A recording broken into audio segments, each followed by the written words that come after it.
Good afternoon and evening to everybody out there. We're going to try to do another video. I hope you've enjoyed it so far. Learned a couple lessons. As you can see, I've backed the camera back, so you're not all in my face. Watching the videos back is kind of a learning curve, so go easy on me, guys. Anyway, the purpose of this video, I've got some time because guess what? I'm waiting on mechanics again. So while we got a little time, let's discuss this new business venture I'm going to look into.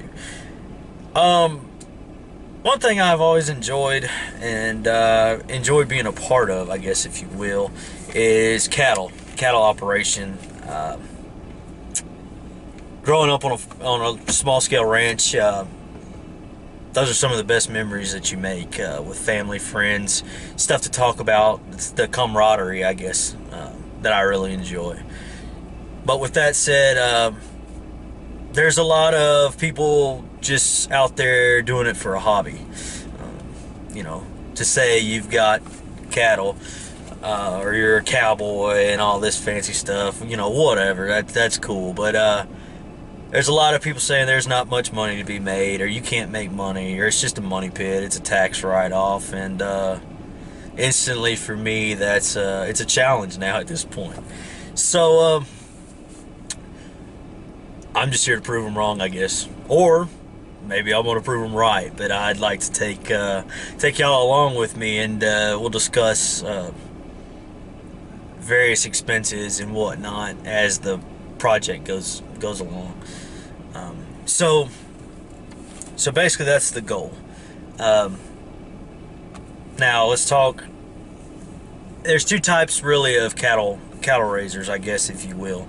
You've got your cow-calf operators, which that's the ones who own mama cows. They're with bulls. You have a calf, you raise that calf between 3 to 7 months, you sell them for beef, and that's your profit. The money's in the calves. So you've got an animal that you have to support for year-round, let's just say, and you basically get one product once a year. That's probably the easiest and most cost-efficient way, I guess, if you're going to be a small-time operator. But that just doesn't really appease me. Yes, we have cattle. Yes, we run a cow-calf at my house on some acreage. But for me, that's more so for the kids. They enjoy it, whatever, and it's basically theirs. I don't get any money off of it. I give it to them. That's sort of their college fund, and making memories, like I said. Something for them to talk about and share with their friends and whatnot.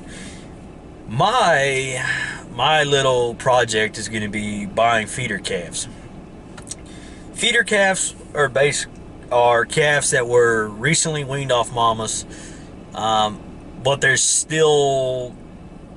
too small really to go on grass, if you will, to feed out in order to produce beef. So what I have in mind is I'm looking to buy, we'll say, what we would call number threes. What number threes are, basically, those are calves that weigh right at 300 pounds. That's a calf that's about 3 to 4 months old. They're okay. You're not going to have to feed them milk and beat them on a bottle. But their rumens are still developing, so they can't just go straight to grass. What'll happen is they'll end up getting bloated, and then you stunt their growth like that. So what they need is they primarily will feed on hay and grain. You start feeding grain to them, and the grain will help develop the rumen.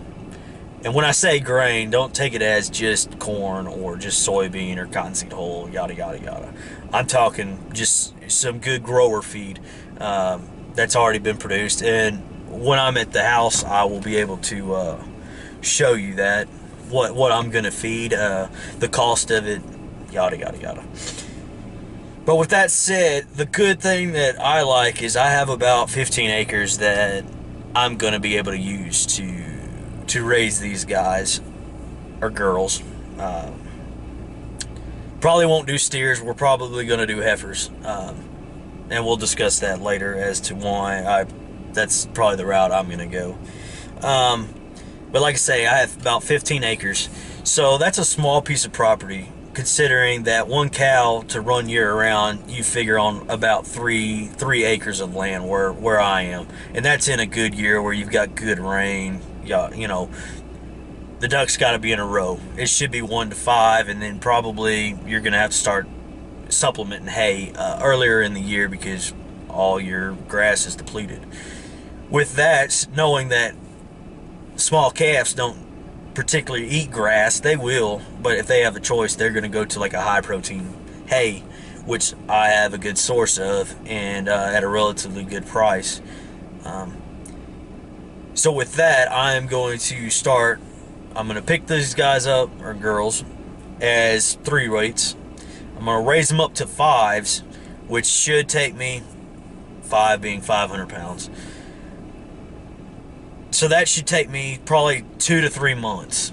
Okay, so what I'm going to do at that point is reevaluate and look at their body structure, how things are coming along, if they're developing well.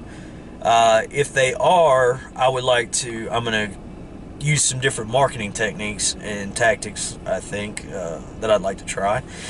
But I'll sell those as replacement heifers.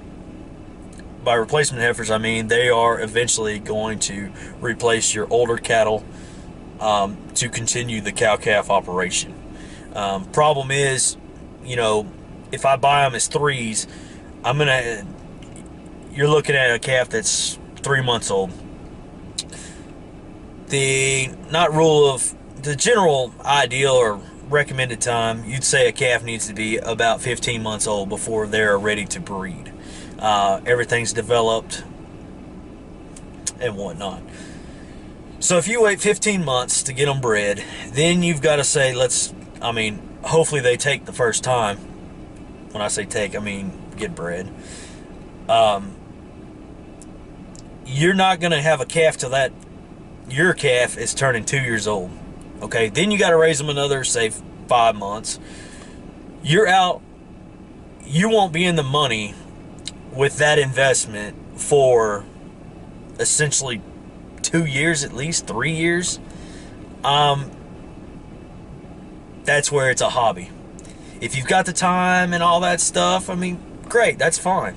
I'm looking to build another business, and it's got to be profitable. We've got to turn product. So, with that being said, the ones that don't make the cut as far as replacements, I'll probably take to the sale barn around the house because prices are a little better than where I plan to purchase my calves,